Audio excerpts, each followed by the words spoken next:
कक्षा में आपका बहुत बहुत स्वागत है। लेकिन एक जरूरी बात, सबसे पहले 2 गज की दूरी, मास्क है जरूरी। हम सबको अगर स्वस्थ रहना है, सुरक्षित रहना है, तो सरकार के द्वारा बनाए नियमों का पालन करना बहुत जरूरी है। आज हम कक्षा 11वीं की हिंदी से ले रहे हैं आपका पाठ 5 ज्योतिबा फुले।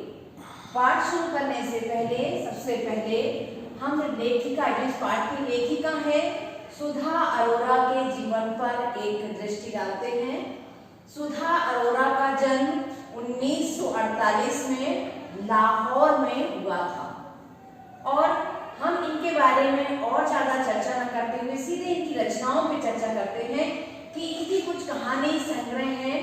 बगैर तराशे, युद्ध विराम, काला शुक्रवार।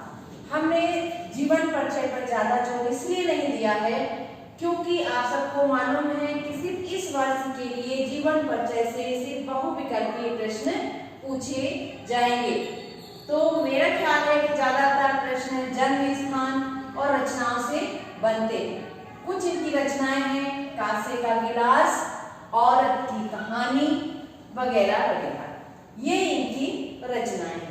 आप सबको मैं यहाँ पर कुछ मुख्य बिंदु बता रही हूँ। आप अपनी किताब से, अपनी पुस्तक से इस पाठ को विस्तार से अवश्य पढ़िए। जैसे कि मैंने पहले बताया, हमारा आज का टॉपिक है ज्योतिबा फुले। बच्चों, आपने दूरदर्शन पर एक सीरियल देखा होगा सावित्रीबाई फुले के ऊपर जो आता है, अभी भी दिखाई देता है। तो अगर आप देखेंगे ज्योतिबा की जो पत्नी थी वो थी सावित्रीबाई फुले, है ना। और आपको ये जानकर के बड़ी खुशी होगी कि सावित्रीबाई फुले जो है हमारे देश की प्रथम शिक्षिका थी, प्रथम महिला शिक्षिका थी, ठीक है ना। महिला शिक्षिका पहली कौन थी? सावित्रीबाई फुले। ये आपका सामान्य ज्ञान का प्रश्न भी है। अब ये जो ज्योतिबा फुले थे, इनका हमारे समाज में क्या योगदान रहा, हम इस पाठ के माध्यम से पढ़ेंगे। हम मुख्य बिंदु देखते हैं। ज्योतिबा फुले और उनकी पत्नी द्वारा शिक्षा एवं समाज के क्षेत्र में किए कार्यों का वर्णन इसमें मिलता है। बेटा, जो ज्योतिबा फुले थे उन्होंने अपनी पत्नी सावित्रीबाई फुले का पूरा सहयोग किया था। सावित्रीबाई फुले की एक बचपन की कहानी है कि जब वो छोटी थी तब उनको जो है स्कूल जाने से रोक दिया गया था और उसी समय अंग्रेजों के एक ऑफिसर आए, लाट साहब, और उन्होंने एक पुस्तक उनको पढ़ने के लिए दी। लेकिन बहुत से ऐसे कारण थे उस समय समाज में। बहुत से कारण क्या थे? पहली बात तो ये थी कि ब्राह्मण वर्ग, उच्च वर्ग का समाज में बोलबाला था और वो लोग जो है गरीब और नीची जाति से बिलोंग करने वाले लोगों को स्कूल जाने नहीं देते थे। जो झोपड़ी झोपड़ी में रहते थे, शोषित वर्ग के लोग थे, वो लोगों को कहते थे कि आपको शिक्षा का अधिकार नहीं है और उनको स्कूल नहीं जाने दिया जाता था। और सावित्रीबाई फुले ने वो किताब संभाल करके रख ली थी और जब विवाह के पश्चात ज्योतिबा फुले से मिली तो उनके पति ने पूरा सहयोग दिया और उन्होंने खुद तो शिक्षा प्राप्त की ही, बल्कि समाज में महिलाओं की शिक्षा के लिए बहुत ज्यादा उन्होंने योगदान दिया। बच्चों, आपको यह बात पता होना चाहिए कि उस समय समाज में महिलाओं को पुरुषों के समान शिक्षा प्राप्त करने का अधिकार नहीं था।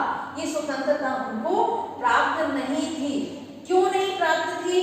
क्योंकि पुरुष वर्ग यह समझता था कि अगर महिलाओं को भी शिक्षा प्रदान की गई तो वो पुरुषों के समान अधिकार मांगेंगी और वो ये नहीं चाहते थे कि जो पुरुष प्रधान समाज है उनका जो कदर कुछ कम हो, इसलिए वो स्त्रियों को शिक्षा प्रदान नहीं देना चाहते थे।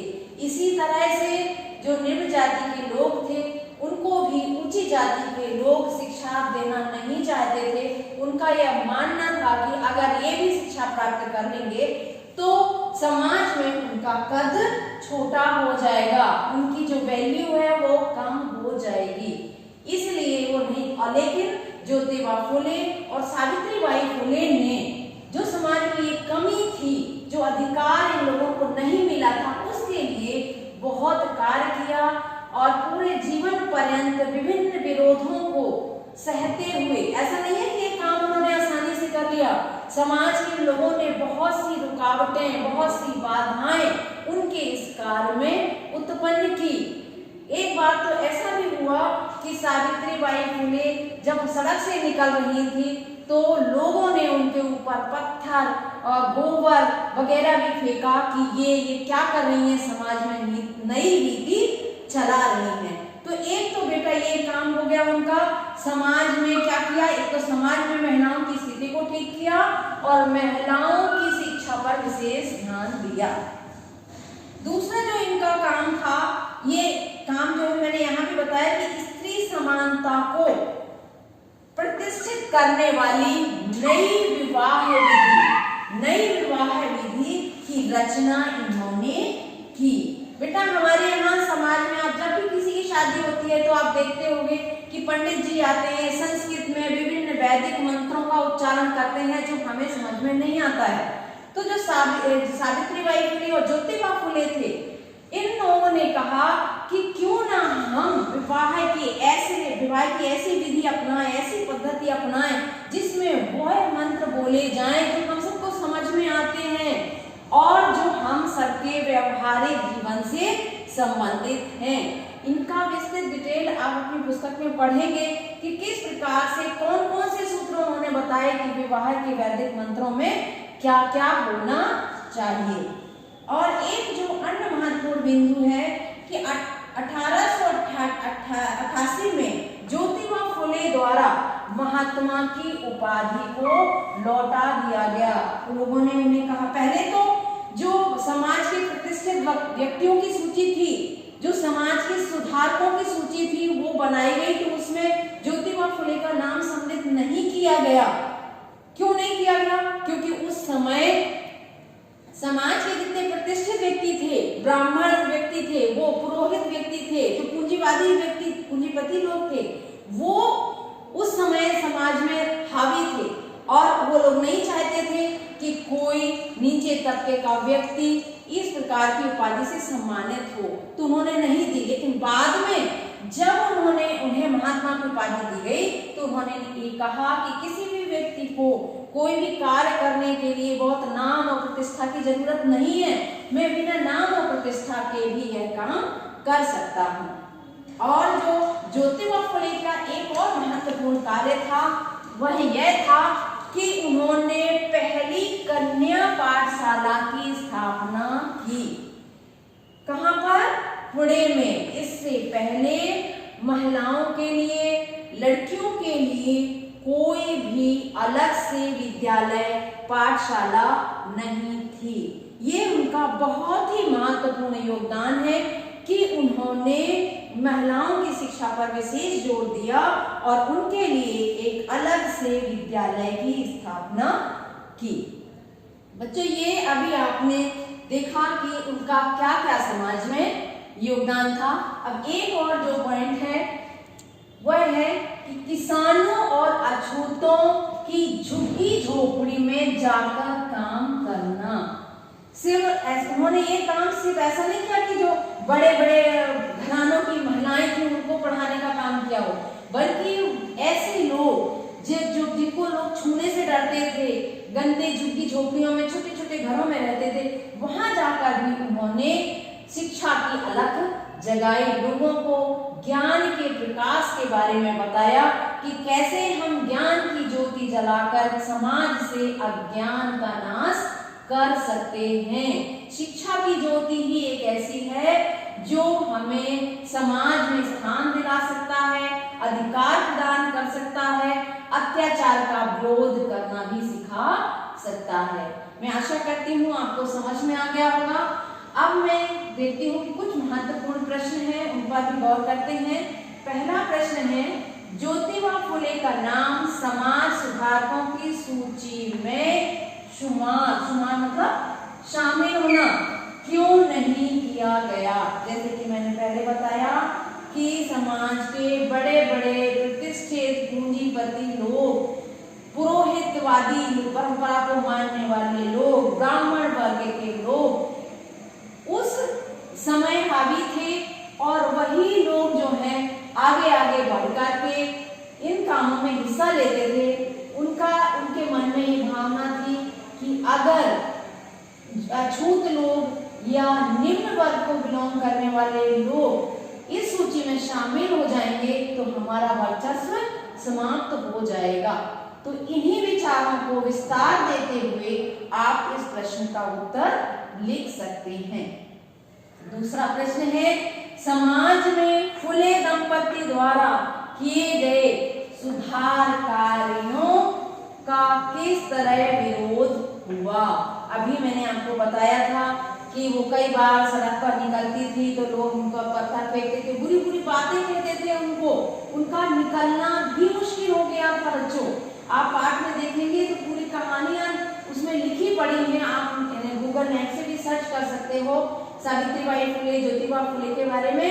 तो वो सारी बातें जो अभी मैंने बताई कि उन्हें लोग बुरा भला कहते थे, सड़क पर चलना उनका मुश्किल हो गया था, ये सारी बातें इस प्रश्न के उत्तर में आप लिखोगे। अब अगला जो हमने बिंदु है हमारा विचारणीय प्रश्न। बच्चों विचारणीय प्रश्न वह होते हैं जिसमें विचार करके आप स्वयं अपने व्यू, अपने विचार डालते हैं। पाठ के आधार पे तो ठीक है लिखना ही है, एक अंश आपको पाठ का बताते हुए पाठ का आधार लेते हुए अपने विचारों को इसमें शामिल करना है।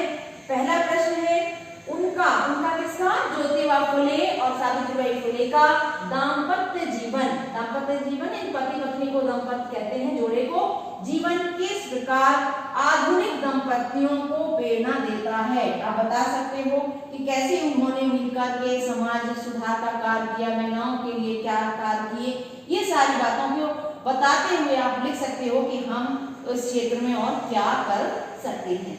दूसरा प्रश्न है ज्योतिबा फुले ने किस प्रकार के सर्वांगीण समाज की कल्पना की थी।